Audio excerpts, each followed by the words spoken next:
शहबाज शरीफ साहब को इस्लाम के बारे में, काकड़ साहब के नाम के बारे में कोई आइडिया या पता था? जीरो। यानी आज के दिन ही उन्हें पता चला?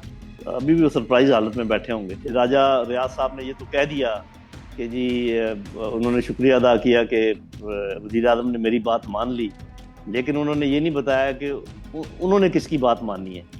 इंडिकेशन दे देता हूँ, ओवरऑल एक दरमियानी रास्ता निकाला जाएगा। वो जो मैं कहा करता था बैलेंस वाली बात, उस किस्म की कोई बात होने जा रही है, मुझे तो यूँ ही लगता है जी।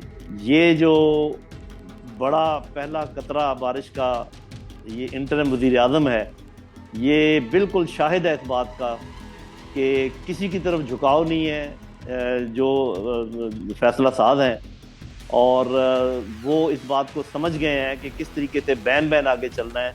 तो उसके लिए ये जो मुलाकातें हो रही हैं, ये आपको कारगर लगेंगी आने वाले कुछ दिनों में। कुछ इमरान खान साहब को एक ऑप्शन तो ये दिया जा सकता है कि आप जो है ना पर्दा सीमी से चले जाएं। दूसरा ऑप्शन ये दिया जा सकता है कि आप नाअहल ही रहेंगे, आपकी पार्टी को हम नाअहल नहीं करते, आप उनके साथ मिनिमम तावन जो है वो कम्युनिकेशन कर सकते हैं, लेकिन अपनी पार्टी किसी और लोगों के हवाले करें और उसके बाद आप अल्लाह अल्लाह करें और जहाँ तक हो सकता है दुआ करें। अस्सलाम वालेकुम नाज़रीन, आप सियासत दौर पीके देख रहे हैं। सौरभ बरकत आपसे मुखातिब है। जनरल नईम खालिद लोधी साहब हमारे साथ मौजूद है। जनरल साहब अस्सलाम वालेकुम। वालेकुम अस्सलाम रहमतुल्लाह, बहुत शुक्रिया, थैंक यू। जनरल साहब, अटक जेल कभी गए आप? अटक को दूर से ही देखा है मैंने, शुक्र है कभी जेल में नहीं गया। अटक जेल के अंदर इमरान खान मौजूद है और आज निगरान वज़ीर आज़म आ गया है। असेंबली का जो मुद्दत थी वो खत्म हो गई है। तो खान जिस असेंबली में वज़ीर आज़म बना था, उसी असेंबली में आज निगरान वज़ीर आज़म है, लेकिन खान अटक जेल के अंदर मौजूद है। इस सूरत हाल को कैसे डिफाइन करेंगे? जी देखें, एक तो इसमें कुछ टाइम लगेगा। जब मैं टाइम कहता हूँ तो कुछ दिन लगेंगे, जिसमें ये सही पता चलेगा कि इंटरिम हुकूमत जो है कितनी आज़ाद है अपने फैसलों में। लेकिन मैं आपको एक बात बता दूं, ये जो अनवारुल हक काकड़ साहब हैं जिनको अभी नॉमिनेट किया गया है, अनकरीब शायद वो हल्फ उठा लेंगे, इनको मैं ज़ाती तौर पे जानता हूँ।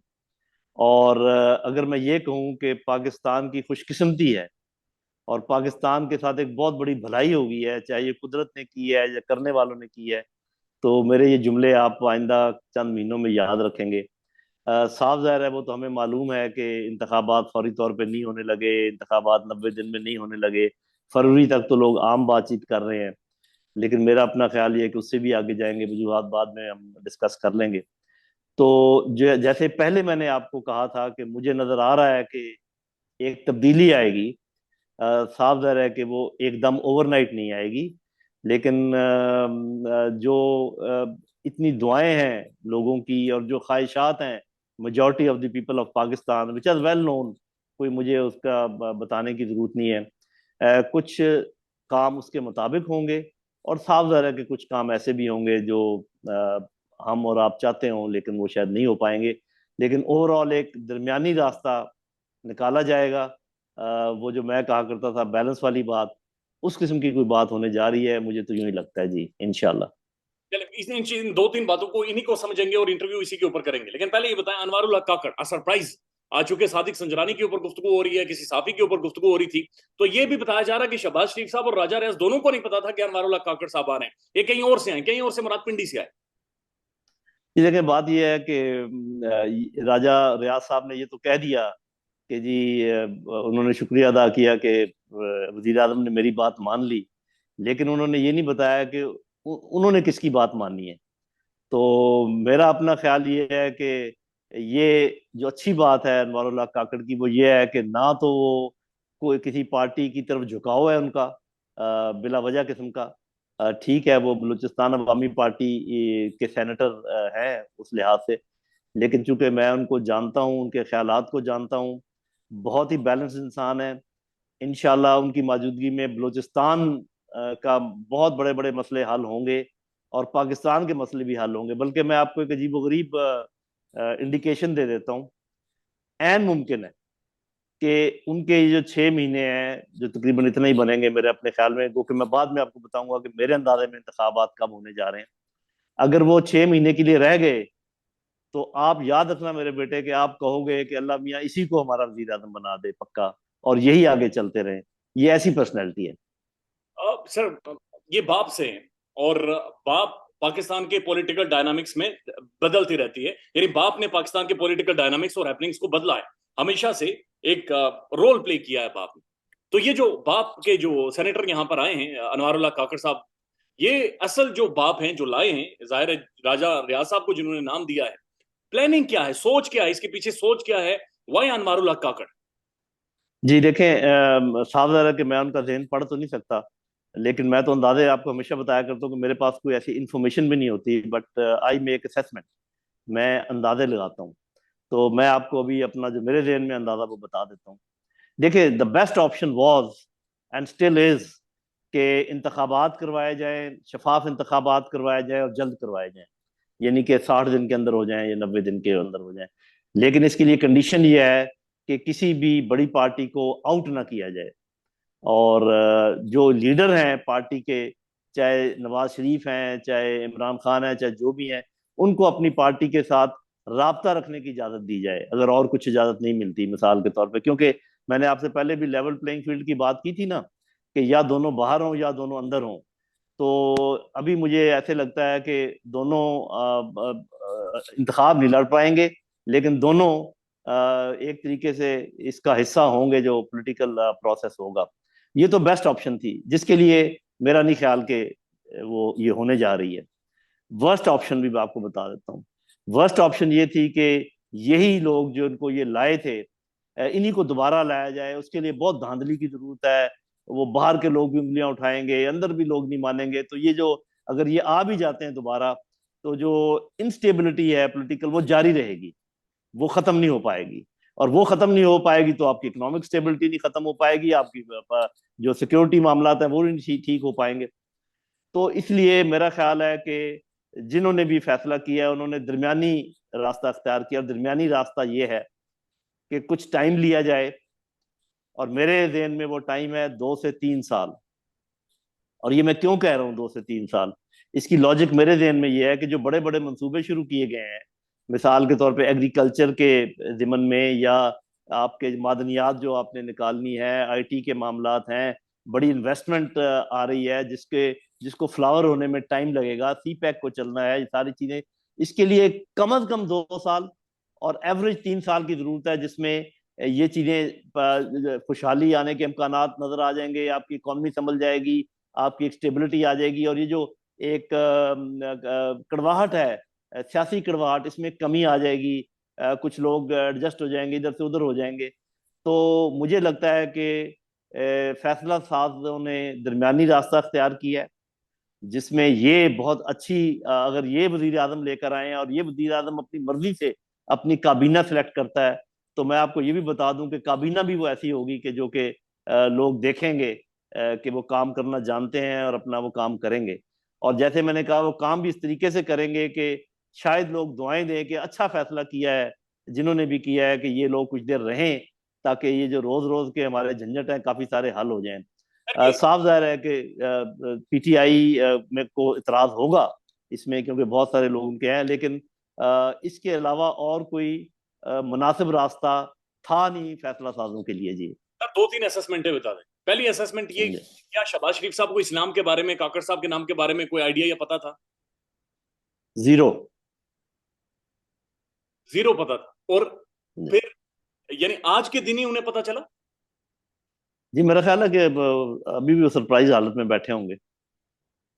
और राजा रियाज तो ऑब्वियसली उन्हें तो आज ही कन्वे किया गया होगा कि जनाब ये नाम है, और जाकर इसके ऊपर ठप्पा लगवा। ऐसे ही लगता है, ऐसे ही लगता है, क्योंकि या तो ये क्योंकि मेरा नहीं ख्याल कि राजा रियाज इतना ज्यादा उच्चा देने के माहिर हैं हमें, कि वो जो नाम, जिस किस्म के नाम वो बता रहे थे, कि जो बातचीत कर रहे थे, और वैसे भी जो हमने फुटेजेस देखी हैं दोनों की मुलाकात की, वो नजर आ रहा था कि वो वजीर आजम के नामों पे कतई कोई बात नहीं कर रहे, वो और ही बातें कर रहे हैं। शहबाज शरीफ किस तो में है? जब जो ही ये नाम सामने आया और जो ठप्पा लग गया, तो वो क्या क्या पहली थॉट क्या आई है?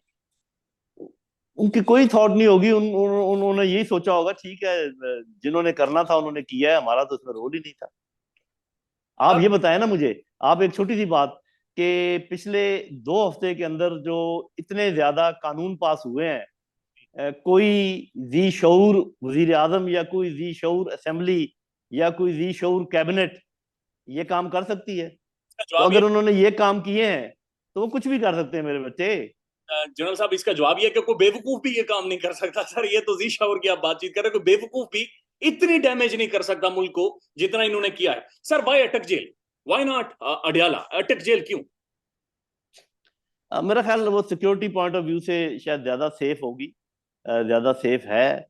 और पॉसिबिलिटी खान से कोई मुलाकातें भी हो सकती हैं, कोई एंगेजमेंट भी इमरान खान के साथ हो सकती है। जी ये देखें, अभी आज भी आपको अगर पता हो, हाई कोर्ट ने इजाजत दे दी है कि खानदान के लोग भी मिलें और उनके वकील भी मिलें। और आहिस्ता आहिस्ता आने वाले दिनों में आप देखेंगे कि ये काम आसान होते चले जाएंगे, मुलाकातें ज़्यादा आराम से होने लगेंगी। इंशाल्लाह इमरान खान साहब की जो रहन सहन है जेल में, वो उनके जो वो डिजर्व करते हैं उसके मुताबिक हो जाएगा। और मामलात हो सकता है बाद में उनको शिफ्ट भी कर दिया जाए, और ऐन मुमकिन है कि कोई कोर्ट उनको रिलीफ भी दे दे। तो खुद ब खुद ये जितनी बातें मैंने कही, अगर ये ऐसे ही हो गई, तो फिर आप ये समझें कि मैं पहले भी बात ठीक कर रहा था और आइंदा भी ठीक ही करूंगा इंशाल्लाह। सर आपकी बातें ठीक हो जाती हैं, थोड़ा सा टाइम लेती हैं, लेकिन बातें सारी ठीक होती हैं। सर कुछ खबरें आई, और वो खबरें ये थी कि अटक जेल में इमरान खान की किसी अहम शख्सियत से मुलाकात हुई भी है, या आने वाले टाइम में होनी है, ये शेड्यूल है कि ज़ाहिर एस्टेब्लिशमेंट से खान इंगेज किसी ना किसी तौर पर वहां पर किया जा सकता है। तो क्या इसके अंदर कोई दुरुस्त ये सोच है या तासुर दुरुस्त है कि वहां पर इमरान खान और एस्टेब्लिशमेंट के दरमियान दूरियां शायद खत्म हो जाए? जी देखें, जितनी ज्यादा टेंशन है ना, वो एकदम तो रिजॉल्व होने वाली नहीं है ना, वो एकदम रिजॉल्व होने वाली है। लेकिन ये जो बड़ा पहला कतरा बारिश का, ये इंटरिम वजीर आजम है, ये बिल्कुल शाहिद है इस बात का कि किसी की तरफ झुकाव नहीं है, जो फैसला साज हैं। और वो इस बात को समझ गए हैं कि किस तरीके से बैन बैन आगे चलना है। तो उसके लिए ये जो मुलाकातें हो रही हैं, ये आपको कारगर लगेंगी। आने वाले कुछ दिनों में कुछ टाइम लगेगा, जरूर वो कुछ चीज़ अपनी कंडीशंस रख रहे होंगे। आप और हम जानते हैं कि इमरान खान साहब कंडीशंस आसानी से मानने वाले हैं नहीं। लेकिन अगर उनको ये एहसास हो जाए, जिसकी मैं अभी बात करने वाला हूँ, अगर उनको ये एहसास हो जाए कि उनके कौम के लिए और उनके मुल्क के लिए उनका किसी चीज के ऊपर कॉम्प्रोमाइज करना अच्छा है, तो वो जरूर करेंगे। ये बात आप मेरी जान लें। दो ऑप्शंस बता दें जो इमरान खान को पॉसिबली दिए जा सकते हैं, दो ऑप्शंस। इमरान खान साहब को एक ऑप्शन तो ये दिया जा सकता है कि आप जो है ना पर्दा सीमी से चले जाएं, आपकी पार्टी को हम यहाँ पर इंटैक्ट रहने देंगे और इनको इलेक्शन लड़ने देंगे, आप अपना कोई और काम निकाल लें और इनके साथ किसी किस्म का वो ना रखें। ये वो नहीं मानेंगे।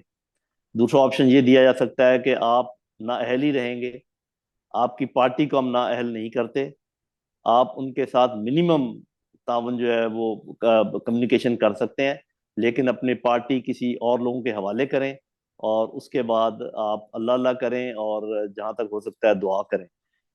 शायद कौम की बेहतरी के सिलसिले में वो ये बात मान जाएं, दूसरी वाली। तीसरा ऑप्शन भी हो सकता है कि शायद कहीं पर जाकर बात बन जाए और खान को रेलिवेंट कर दिया जाए बिफोर इलेक्शंस।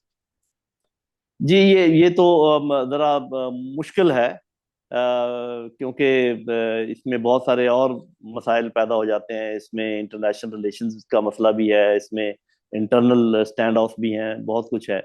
तो मेरा अपना ख्याल ये है कि यहाँ तक तो शायद बात नहीं जाएगी कि बिल्कुल उनको, क्योंकि बात ये है कि देखें, अगर खान साहब को का आज़ाद कर दिया जाए और या पैरोल पे भी छोड़ दिया जाए, और वो सिर्फ तकरीरें कर सकें, बेशक ना वो हिस्सा ले सकें, तो ये पीटीआई 2/3 मेजोरिटी से भी ज्यादा ले जाएगी। 2/3 तो आराम से ले जाएगी। ये मैं नहीं कह रहा, अपने पास से मैं कोई बात नहीं बना रहा या कोई अपनी एफिलिएशन शो नहीं कर रहा। ये जो सर्वेज हैं वो कह रहे हैं, जिन लोगों से हम मिलते हैं उनसे हम अंदाजा लगा रहे हैं। तो ये तो नहीं होने दिया जाएगा, क्योंकि उससे फिर वो होगा कि जिस चीज़ का खदशा है कि खान साहब के जो अपने जो खदशात हैं, जो कि गलत भी हो सकते हैं, वो उन खदशात के मुताबिक फिर आगे अमल करना शुरू कर देंगे। उसकी मुतअम्मल शायद नहीं हो सकता, पाकिस्तान भी नहीं हो सकता, और जो इस वक्त फैसले कर रहे हैं वो भी इसके मुतअम्मल नहीं हो सकते। तो उनको मेरा ख्याल है इस बात पे कोई इतराज नहीं होगा कि एक नॉर्मल सी मेजोरिटी के साथ कोई भी पार्टी जो है वो आ जाए इक़्तिदार में, और एक अच्छी ऑपोजिशन भी मौजूद हो, और ये जो काम इन्होंने शुरू किए हैं नेशन बिल्डिंग में, इनमें रखना ना पड़े, और ये चलते रहे, और पाकिस्तान रिट्रीव हो जाए इकोनॉमिकली, पाकिस्तान रिट्रीव हो जाए पॉलिटिकली, और सब लोग मिलकर आगे चलें। नवाज ये मेरा। नवाज शरीफ जी। साहब की एक मखसूस किस्म की शख्सियत है। जाहिर है वो छोटा सा भी कोई इफ्तिताह करते तो क्रेडिट आर्मी चीफ साहब को देते थे, और बाजू का सर वो अजीब भी लगता था क्योंकि वो होता था जो उनके उनके गले डालने की कोशिश करते थे शहबाज साहब। तो सर जो सुप्रीम कोर्ट का फैसला आया है रिव्यू एंड जजमेंट के हवाले से, जो उन्होंने कालादम करार दिया इस कानून को, तो इसका मतलब हम ये भी समझे कि क्या एस्टेब्लिशमेंट नवाज शरीफ का बोझ उठाने के लिए तैयार नहीं है? देखिए, मैं ज्यादा लॉ के बारे में तो नहीं जानता, लेकिन साहब जरा हमें पता है कि आजकल हर चीज के ऊपर किसी न किसी का असर रसूख है, और कोई भी यहाँ पर आज़ादी से काम नहीं कर रहा, वो हमें अंदाजा है। तो मेरा अपना ख्याल यही है कि वो जो मैंने आपको पहले भी कहा था कि उनको ये बात, इस बात का एहसास हो गया है कि अभी बैलेंसिंग एक्ट करने की जरूरत है, और किसी एक तरफ का झुकाव और दूसरी तरफ बिल्कुल जो है दीवार खड़ी करना, ये पाकिस्तान के हक में नहीं है। लिहाजा उन्होंने अपना जो चीज है उसको जरूर रिव्यू किया होगा। इसके जो क्राइन है वो अगले 2-3 हफ्तों से पहले मैं हतमी तौर पे नहीं कह सकता कि क्या ऐसा ही होगा या नहीं होगा। इदारे के अंदर खान के लिए कोई सॉफ्ट कॉर्नर मौजूद है? देखिए, इदारा जो है वो तो रिफ्लेक्शन है सोसाइटी की। ओ। अगर आपको लगता है कि सोसाइटी में कोई परसेंटेज मौजूद है, तो वो परसेंटेज अदारे में भी मौजूद होगी, क्योंकि मैं तो आपको एक सिर्फ बता रहा हूँ कि अदारा रिफ्लेक्शन है सोसाइटी का। लेकिन ये याद रखें, ये पाकिस्तान के हक में बिल्कुल नहीं है, और ये हमारे नेशनल इंटरेस्ट में बिल्कुल नहीं है कि अदारे में कोई भी टेंशन पैदा हो और कोई भी इस किस्म के क्रैक्स पैदा हो।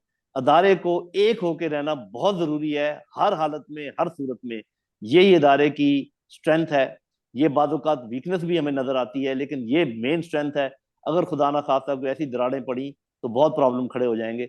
लिहाजा अदारा जिस तरीके से बिहेव कर रहा है, अपने चीफ की हर बात मान रहा है, ये बिल्कुल ठीक है। इसको ऐसे ही चलना चाहिए। लोग आते जाते रहते हैं, लेकिन ये कि अदारे की यकजहती और जो सॉलिडारिटी है उसमें कोई बाल बराबर भी फर्क नहीं आना चाहिए। सर ये तो बड़ा वाजे है कि सर इदारे के अंदर कोई ऐसी, कम से कम ये पॉलिटिकल हैपनिंग्स तो इदारे के अंदर कोई भी किसी किस्म की ऐसी क्रैक्स नहीं डाल सकती, ये तो बात बिल्कुल कंफर्म है। लेकिन सर एक लास्ट कमेंट कर दीजिएगा। 14 अगस्त वाले दिन सर एक कहा जा रहा है कि कोई पॉलिटिकल रैली नहीं होगी, सियासी जमात का झंडा नहीं लहराया जाएगा, बल्कि सुर्ख और नीले रंग का मास्क भी नहीं कोई बंदा ले सकता। सर ये क्या रविश है? ये मुल्क एक सियासी जद्दोजहद के नतीजे में बना था, और अगर सियासी एक पॉलिटिकल हैपनिंग जा रहा है तो ये खौफ क्या है? देखिए, बात यह है कि अगर तो ये इवन हैंडेड हो, किसी भी पार्टी को इजाजत ना हो ये करने की, तो कोई बात नहीं। एक दिन अगर आप झंडे नहीं लहराएंगे, पाकिस्तान के लहरा देंगे, तो अगले दिन फिर आप जो झंडे लहराना चाहें लहरा लें। तो मेरा ख्याल ये है कि ये एक दफा ये चीज साबित हो जाए कि वाकई ये हुक्म जो है ये लागू हुआ है पीपल्स पार्टी पर भी, और PMLN पर भी, और जमीयत उलमा इस्लाम पर भी, तो फिर PTI पर भी लागू हो जाए तो उसमें कोई हर्ज नहीं। सर आप कितना होपफुल हैं, कितना होपफुल है कि जो पॉलिटिकल केओस है, जो टेंशन है पाकिस्तान के अंदर, जो सियासी अदम इस्तेकाम है बहुत ज्यादा, और एक पार्टी कॉर्नर के साथ लगी हुई है, ये चीजें ठीक हो जाएंगी, सॉर्ट आउट हो जाएंगी? जी देखिए, इसके बगैर कोई और आपके पास ऑप्शन नहीं है, कोई और चारा कार नहीं है। सब दुनिया के जब कह रही है, जब अंदर वाले सब लोग कह रहे हैं कि पाकिस्तान तबाही के दहाने पे पहुंचा हुआ है, तो जो लोग फैसला साज हैं वो कोई हमसे कम इंटेलिजेंट तो नहीं है, या उनके पास मालूमात आपसे और मुझसे कोई कम तो नहीं है। उनको जरूर ये एहसास होगा कि इस तबाही के किनारे से वापस लाने का तरीका क्या है।